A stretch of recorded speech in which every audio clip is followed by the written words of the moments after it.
Good morning. I hope you're having a good morning so far, but if not, that's okay. You can still make this a fantastic day. I want to give you a quote that I read just a few days ago, really, and it's been turning in my head a lot. And you've probably heard a similar idea. This is the quote: "There are no other people on this planet. They're only mirrors of ourselves." I'm going to repeat that just in case it takes a little bit to sink in. There are no other people on this planet. They're only mirrors of ourselves. What I take this to mean, at least from the author that I was reading it from, was that our perspective is everything, and then what we present to others, what we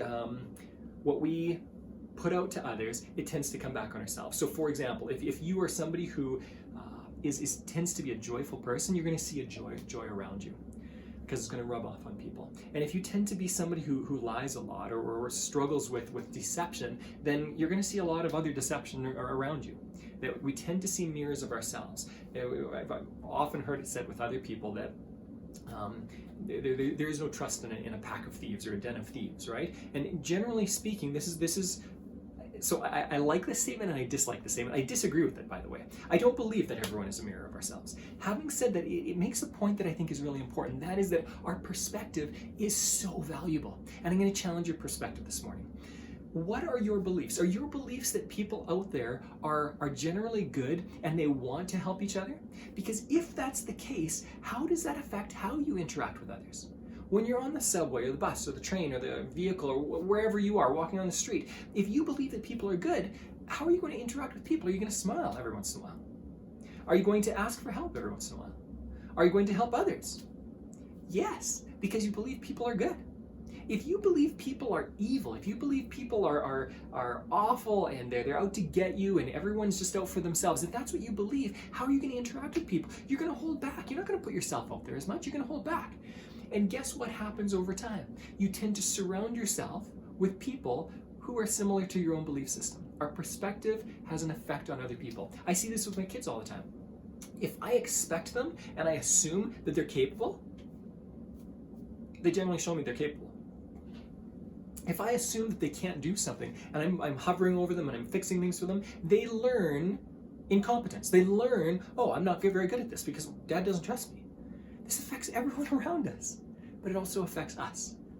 When I affect my son or my daughter in that way, long-term I'm affecting their relationship with me and in how I'm expected to interact with them as well. You've heard of people, and I'm sure you are this person, you know a lot of people around you that are like this, where people have helped everyone around them for so long that they've taught everyone else to depend on them. And that's not very helpful long-term for others, because they're learning incompetence, they're learning powerlessness. So here's the challenge for you today. The challenge is, what is your perspective? What are your beliefs? And then once you identify those beliefs, and you can simply ask, this is a simple way, probably too oversimplified, but I know that it can make a difference for some people, and this is a short video. So one way to check on what your beliefs are, what are the results from your actions? What results are you getting? What are the actions that you're taking? If you consistently look at your actions, it tends to tell you what your beliefs are. So again, if you tend not to interact with people, it tells you that you believe something about other people and or about yourself. Usually it's a confidence issue. Usually it's a belief about what other people do or who they are. Ask yourself, from my actions, what do I believe about myself and about others? And then ask yourself, secondly, and this is where the value of that initial quote that I gave you was, is start to ask yourself, how can I change this? How can I test out a new belief? Check it out. See what works. See what doesn't work. See how I can interact with people in a different way and see what comes back to me. Because not everyone, I don't believe everyone else around you is simply a mirror of yourself. There are other people. We got to give them some credit too. You're not the all-encompassing power of this planet, right? Having said that, what you do has an impact and it comes back on you. So, I mean, some people call it karma, some people call it other things, but legitimately, how are you interacting with others? Ask yourself that this morning. Spend a few minutes journaling, figure it out a little bit, and then get back to me. I'd love to hear your thoughts on this and what you discover as well. Enjoy the process.